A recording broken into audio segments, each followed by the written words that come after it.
licença. Eu sou grande benemérito do Vasco há 50 anos. Quantos anos o senhor tem de Vasco?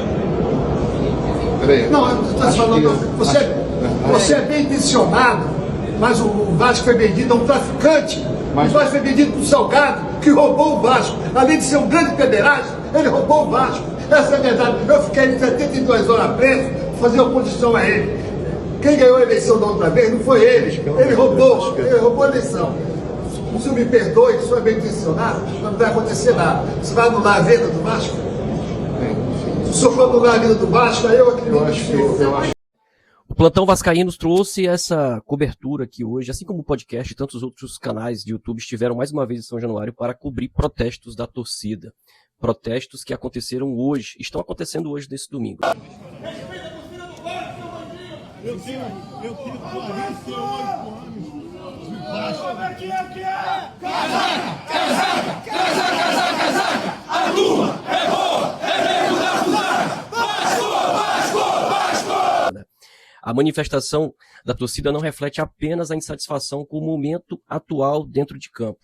Ele expõe o cansaço do vascaíno, que há décadas, há anos, vê o destino do clube ser decidido por disputas políticas, manobra nos bastidores e constantes intervenções do Judiciário do Rio de Janeiro. Isso tem acontecido eleição após eleição, né? A sensação é de que a eleição para presidente do Vasco, ela continua no mesmo ciclo. E talvez justamente por isso é que vale a pena a gente olhar para trás e fazer uma reflexão.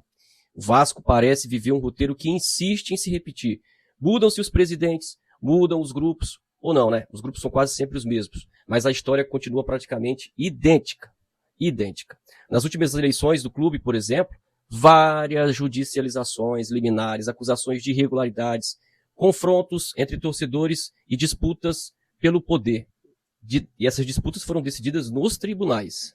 Quem não lembra, né, que em 2017 houve aquela polêmica com a famosa urna 7, que alterou completamente o resultado da eleição. Depois, houve uma articulação no Conselho Deliberativo que levou Alexandre Campelo à presidência do clube após romper o acordo que havia com Júlio Brandt. Lembra disso? O episódio marcou o início de um mandato cercado por isolamento político, conflitos internos, desgastes. Embora o Vasco tenha ali encerrado aquele momento de 2017 com a classificação para a Libertadores, o que não acontecia há muito tempo, depois, com tamanha instabilidade política, rapidamente o ambiente se contaminou e essa gestão do Campelo viveu caos e voltou a ser, de novo, um clube, uma equipe sem qualquer competitividade no caos financeiro, que acabou culminando com o rebaixamento de 2020. Você vê aí alguma coincidência? Em 2020, a história ganhou capítulos absurdos com o rebaixamento, né? Depois, veio a eleição da pandemia em 2020, né? Desligaram as luzes do ginásio, tudo organizado para derrubar o Levenciano, que havia vencido as eleições. Depois, fizeram uma eleição online, judicializada. Essa eleição online foi judicializada e colocou o Jorge Salgado à frente do comando do Vasco. Jorge Salgado, o que fez? Foi lá e vendeu o clube por debaixo dos panos e afundou o Vasco ainda mais numa crise absurda que aumentou a dívida. Concorda comigo? Deixa aí tua opinião. Não vai perdendo o raciocínio não, tá? Até hoje ninguém foi punido por conta daquela venda por debaixo dos panos, por tudo que aconteceu.